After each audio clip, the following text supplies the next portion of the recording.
Good people of YouTube, welcome back to the Dirty Pat Walsh channel with me, your host, Dirty Pat Walsh, here out in the fucking interwebs. So, yeah, we've been talking a lot about tobacco lately, and just struck me, it seems like, between me and Suit and Tie Dip and Chew Guy and Bergs, kind of talking about nasal snuff a bit, it seems. And I see that I look at this thing every day, and occasionally I have a pinch of it, but I never really talk about it. I don't think. I might have brought it up in a tour story or something, but this is back when I used to only use nasal snuff,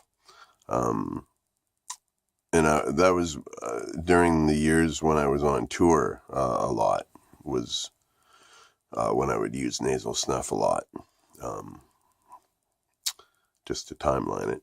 And so whenever we would tour to a new city, I would, this was back in the time before the tobacco laws changed, and there was actual still tobacconists and like pipe stores and, cool stuff. You could, so I would always go from town to, whenever we went, whatever town or city we were in, I'd always seek out the tobacconist and pick up whatever kinds of snuff they had, but just buy snuff if I needed it, And I picked up a lot of interesting kinds along the way.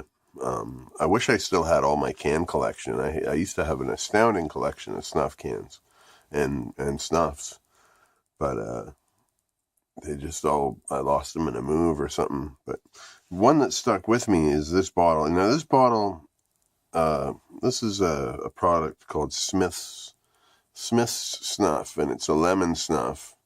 It's so old school. Like when I bought it, it was just a bottle, no seal on it or nothing.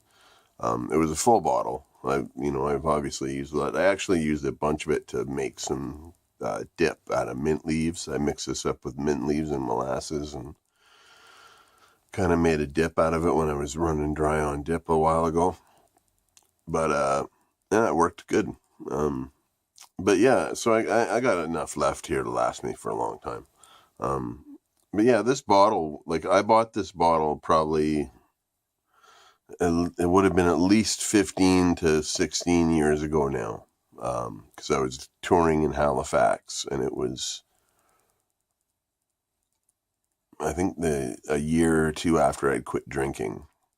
So it was, this is like 17 years old since I had it. And when I bought it, it was probably old as dirt. The guy just had it as a display piece on his mantle behind the counter. And I went in and I bought a can of McChrystals, and I bought a can of medicated number 99 and some Samuel Gowith apricot menthol. And so he knew I was a serious snuffer, and so he pulled this out and he said, "Hey, have you ever seen this?" And I was like, "No." And I said, "Will you sell it to me?" And he sold it to me for really cheap, like just a couple dollars. But it's just cool for the bottle alone. Like that's this is a very, very cool package. Very old school medicine-y style bottle.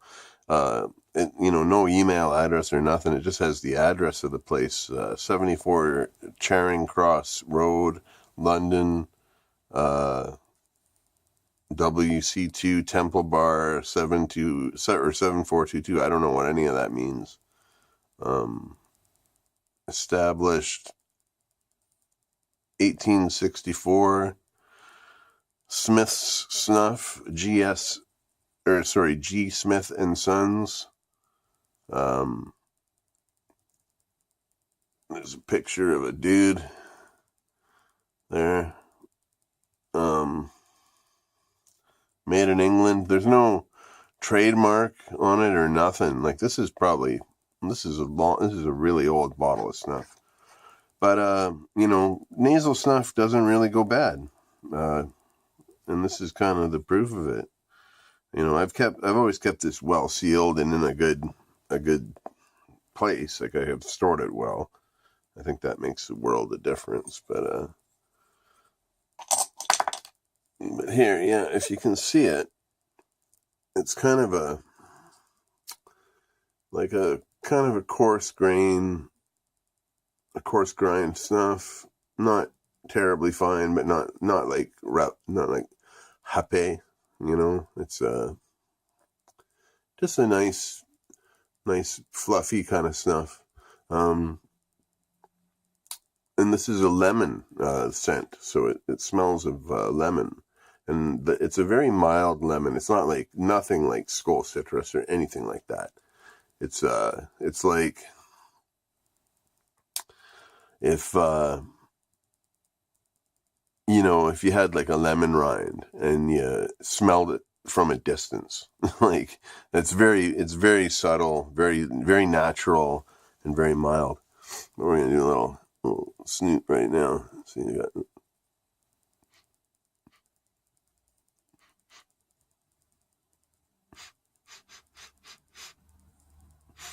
Oh, it's so good.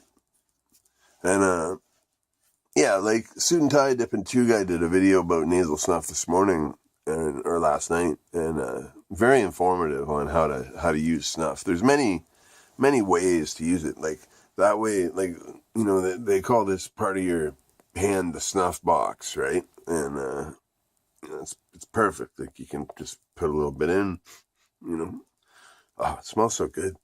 It's not like if a cut lemon, right? It's like if you just took a lemon and you smelled the skin of the lemon, And this is old as dirt. Like this is probably as old as my great grandparents would have been, and it's still just as good today. If I can't imagine how it would have been fresh off the mill, because it's really good. Yeah, it's just a fresh lemon scent with a nice earthy tobacco in the background. And yeah, like when you use snuff, you're not snorting it. You're not like doing it with a straw, or to quote Suit and Tie Dip and Chew Guy this morning, you're not using it like narcotics. You're just lightly sniffing it and just trying to get it in the inside of your nostrils, because that's where you want it to sit. And he also made a good point: when you sneeze, if it makes you sneeze, try to sneeze through your mouth so it doesn't, blow it all out, And snuff, nasal snuff is so good. It's just one of my greatest pleasures in life, nasal snuff. I love it so much. And, if it starts going, if you take a hit of it and you're walking around and the scent starts dissipating, you just kind of could squeeze your nose like this for a couple seconds, and then just do that, and it's like fresh again. It's crazy stuff, man. I love nasal snuff. It's all I used for about a decade. Most of the times I would use the mentholated varieties, but I love a good SP or a good. I don't think I had a kind of snuff I didn't like. One kind of we used to get was this white. It was like a white snuff. It didn't have tobacco or nicotine in it. It was just like a sweet kind of. It was like taking a hit of sugar up your nose. And like we all had a can of it just as a novelty, because it looked like you were doing coke, And so like we could like pull it out and do a big line of it and be like, and people think we were dumb punk rock teenagers. It's funny how I started using snuff, how it came up, snorting it and doing lines is, back when I was a kid, when I was about 13 and started using snuff and dip and chew, it was all because we used to steal it from my friend's dad. And, he always had dip, he always had chew around, and he definitely always had nasal snuff around. His brand of choice was medicated number 99, which is still today one of my favorite kinds.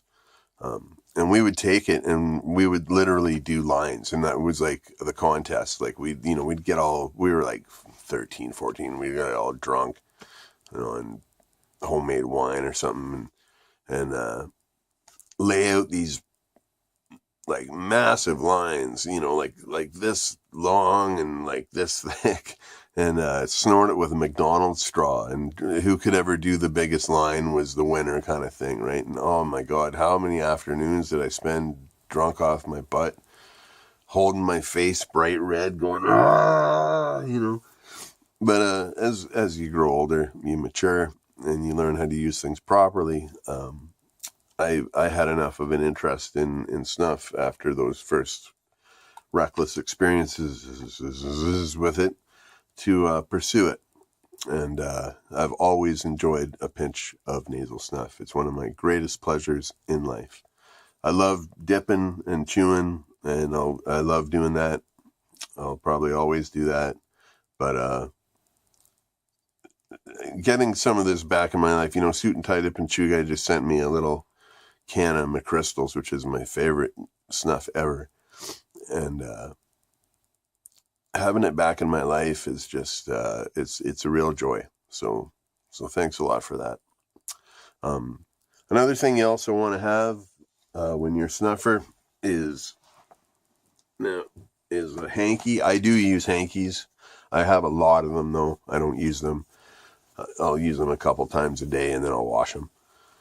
But yeah, you want to get like a dark colored hanky and like a blue one, or I used to all the hankies I had were like brown do-rags.